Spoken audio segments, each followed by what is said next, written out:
Have you ever left someone's home feeling far more depleted than when you arrived? As the years pass, especially in our later years, how we spend our time, and more importantly, with whom we spend it, becomes paramount. The truth is, some visits aren't just a meaningless waste of hours. They can drain your energy reserves, undermine your inner peace, and even negatively impact your emotional well-being. The catch, however, is that this often isn't realized until it's too late. This article will explore 4 types of people whose homes you should avoid visiting after the age of 65, regardless of how much free time you have. Whether out of habit, a sense of duty, or perceived politeness, many continue to visit such homes without realizing the toll it takes on their mental and emotional state. Today, we will analyze these aspects in detail so that readers can make more informed decisions about where and with whom to spend their precious time. Understanding whom to avoid is just as critically important as knowing whom to cherish and protect. These 4 categories of people may seem harmless, but their company can slowly erode one's happiness, and by the time you realize it, the damage may already be done. Once these patterns are identified, you can protect your energy, set healthy boundaries, and spend your golden years surrounded by those who truly inspire you. Let's begin. The chronic complainer. Some individuals seem to be perpetually in a state of gloom, and even when circumstances are at their best, they will invariably find a reason to grumble. This type of person is well known. As soon as you step through their door, you're met with a heavy sigh and a litany of complaints about their health, the economy, or how no one cares about them. Whether it's a bright sunny day or they've just received good news, something is always wrong. And if you stay too long, you start to feel it too. Negative energy has a way of spreading, and when you spend time with someone who constantly laments, that negativity seeps into your own consciousness, whether you realize it or not. It's not just a few grumbles, it's a heavy emotional burden they place on the listener's shoulders. The longer you sit there, the more you absorb their frustration, their despair, their conviction that the whole world is against them. And when you finally leave, you might notice you feel heavier, as if you're carrying their burden along with your own. This, of course, doesn't mean you should abandon friends or family members experiencing life's hardships. Everyone has problems, and it's natural to listen. But there's a fundamental difference between someone going through a tough period and someone who has made negativity their life philosophy. Chronic complainers don't seek solutions, they merely require an attentive listener. They feed on sympathy and will continue to immerse you in their endless problems, visit after visit, until their difficulties become your own. The hardest part is that they don't always appear harmful at first. Many complainers start small, a minor comment about a bad night's sleep, a petty grievance about a neighbor's dog. But soon, you find yourself drawn into a cycle of endless laments about life's injustices, and no matter how much advice you offer, they never take action. You notice that no matter how many hours you spend listening, nothing changes. The same difficulties, identical frustrations, repeat over and over.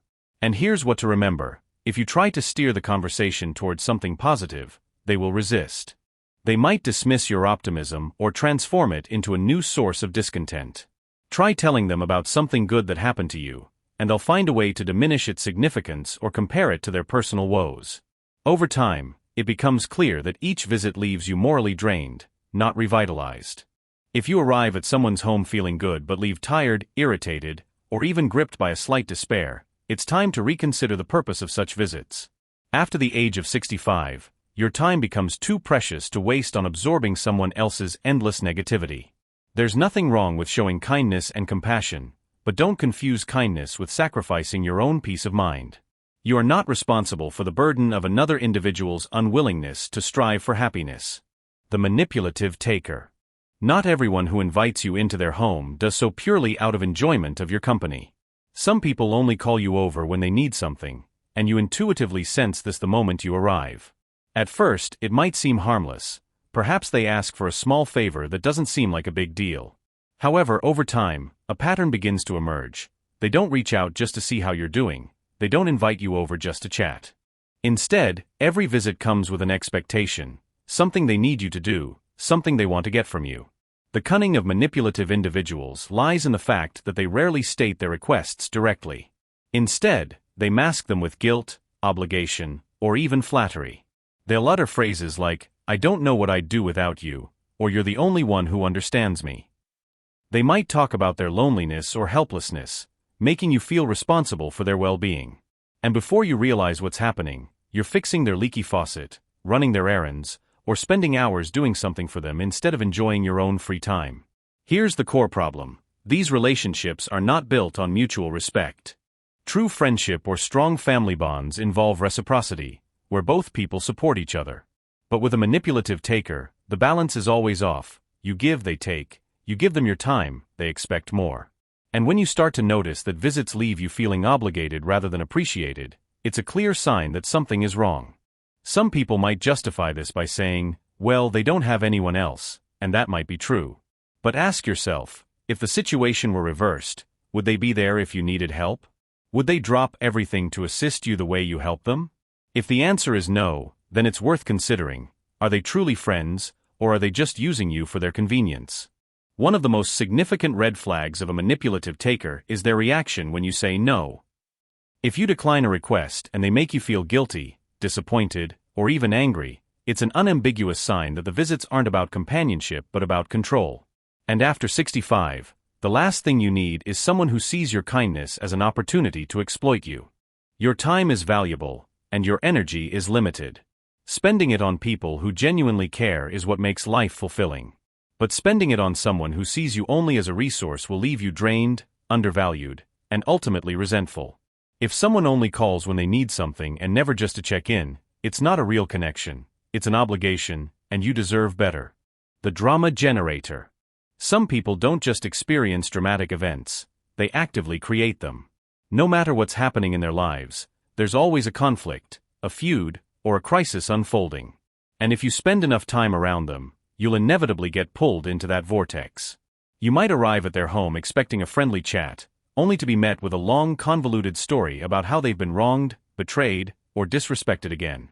And before you know it, you're being drawn into their endless cycle of chaos.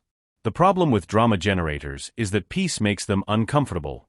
When things are calm, they feel uneasy, so they start stirring the pot, gossiping about others, exaggerating minor disagreements, or even twisting stories to cast themselves as the victim. And they don't just want to be heard, they want you to take a side. They'll tell you about a quarrel with a neighbor or a family member, and suddenly you're expected to agree with them, defend them, or even distance yourself from people they dislike. And here's the real issue, it never ends. Even if you try to remain neutral, they will continue to push, test, and wait for you to choose a side. If you agree with them, they'll reward you with even more gossip, more exclusive details of the situation. But if you disagree or try to change the subject, they'll take offense. You might even become their next target. That's the essence of people who thrive on drama. Eventually, everyone around them gets pulled into their mess. One of the most exhausting things about visiting a drama generator's home is that you leave emotionally drained. The conversation doesn't inspire, the time spent doesn't bring joy, and there's a constant underlying tension, even when these individuals appear friendly. And if you're not careful, their influence can start to affect your mood, your relationships, and even how you perceive the world. Some mistakenly interpret this as passion or excitement, thinking, well, they just have a lot going on. But true friends don't drag you into unnecessary stress. True friends don't make you feel like you're walking on eggshells, trying not to say the wrong thing. If someone's home feels more like a battlefield than a place of comfort, it's worth questioning why you keep returning. The older you get, the more you realize that peace is priceless. And if someone thrives on drama at the expense of your well-being, it's okay to step away. You are not obligated to listen, participate, or take on their emotional burdens. After 65, your time should be spent with people who bring you joy, not with those who treat you as an audience for their endless problems. The négative nostalgique. Some people live in the past, but not in a way that brings warmth or wisdom. Rather, it keeps them in bitterness, regret, and resentment. When you visit their home, the conversation always returns to what went wrong, who disappointed them, or how life was unfair to them. It doesn't matter how much time has passed or how many good things they have in life today. Their focus is always on what they've lost, not on what they still possess. At first, it might seem like harmless reminiscing. After all, everyone enjoys talking about the past from time to time. But for the negative nostalgic, it's never just memories, it's a reliving of disappointments. They will recall old family conflicts, past betrayals, or missed opportunities, and the more they talk, the deeper they sink into resentment. And this is where it affects you. No matter how positive you try to be, they will always bring the conversation back to regrets. Have you ever noticed that after spending time with certain people, you start to see the world the way they do? This is the danger of spending too much time with someone fixated on the past. Without realizing it, you might find yourself dwelling on your own regrets, your disappointments, on things you thought you had let go of years ago. And slowly, unwittingly, you begin to adopt their perspective, seeing life through the lens of what could have been, instead of what still can be. And it's not just about their own regrets. They may also try to shape your worldview. They'll tell you that things will never be as good as they once were, that today's world has nothing to offer, that aging only means loss. And if you allow these words to take root, they can start to feel true. The reality is that life changes for everyone. There is always something to be grateful for, new experiences to enjoy, and new memories to create. But the negative nostalgic sees it differently. For them, the best days are behind them, and they are not interested in finding joy in the present. And if you spend too much time in their home, you risk absorbing their hopelessness instead of protecting your own optimism. This doesn't mean you should avoid people who have experienced hardships. But there's a difference between sharing life experiences and clinging to past pain.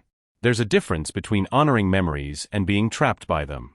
After 65, you should surround yourself with people who appreciate what life still has to offer, not those who only see what they've lost. Concluding thoughts. In conclusion, take a moment to reflect on the 4 types of people discussed.